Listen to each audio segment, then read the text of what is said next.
ప్రభు యేసుక్రీస్తు నామములో మీ అందరికీ శుభములు. సామాన్య 27వ శనివారము.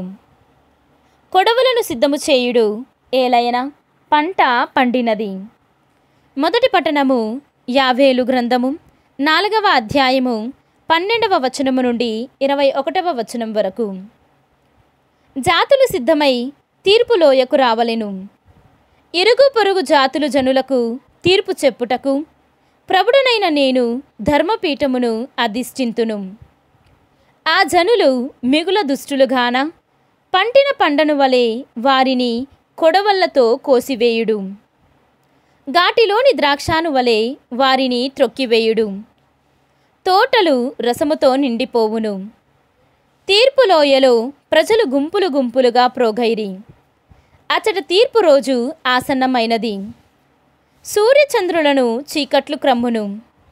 తారలు కాంతిని కోల్పోవును. ప్రభువు సియోను నుండి గర్జించుచున్నాడు. యెరూషలేము నుండి అతని కంఠధ్వని వినిపించుచున్నది. భూమ్యాకాశములు కంపించుచున్నవి. కాని ప్రభువు తన ప్రజలకు ఆశ్రయమగును. ఇశ్రాయేలీయులకు రక్షణ దుర్గమగును. ఇశ్రాయేలీయులారా, అప్పుడు మీరు నేను మీ దేవుడనైనని ప్రభువునని గుర్తింతురు. నేను నా పవిత్ర నగరమైన సియోనున వసింతును. యెరూషలేము పవిత్ర నగరమును అన్యజాతులు దానిని జయింపజాలవు. ఆ కాలము వచ్చినప్పుడు పర్వతములు ద్రాక్ష తోటలతో నిండియుండును. కొండలు పశువులతో నిండియుండును. యూదా నదులన్నీ నీటితో నిండియుండును.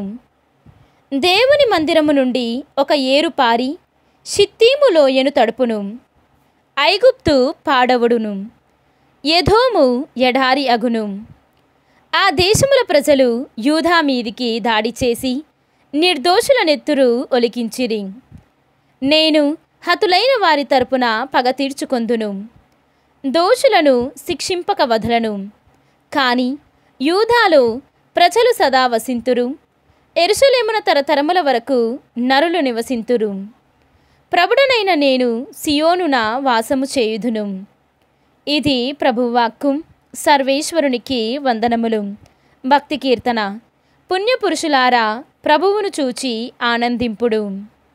ఈనాటి సువిశేషము పునీత లూకా గారు రాసిన సువిశేషము 11వ అధ్యాయము 27వ వచనము నుండి 28వ వచనము వరకు. ఆయన ఇట్లు పలికినప్పుడు జనసమూహములో ఒక స్త్రీ, నిన్ను మోసిన గర్భము, నీకు పాలిచ్చిన స్తనములు ధన్యమైనవి అని ఎలుగెత్తి పలికెను. అందుకు యేసు, దేవుని వాక్కు ఆలకించి దానిని పాటించువారు మరింత ధన్యులు అనెను. ఇది క్రీస్తు సువిశేషము.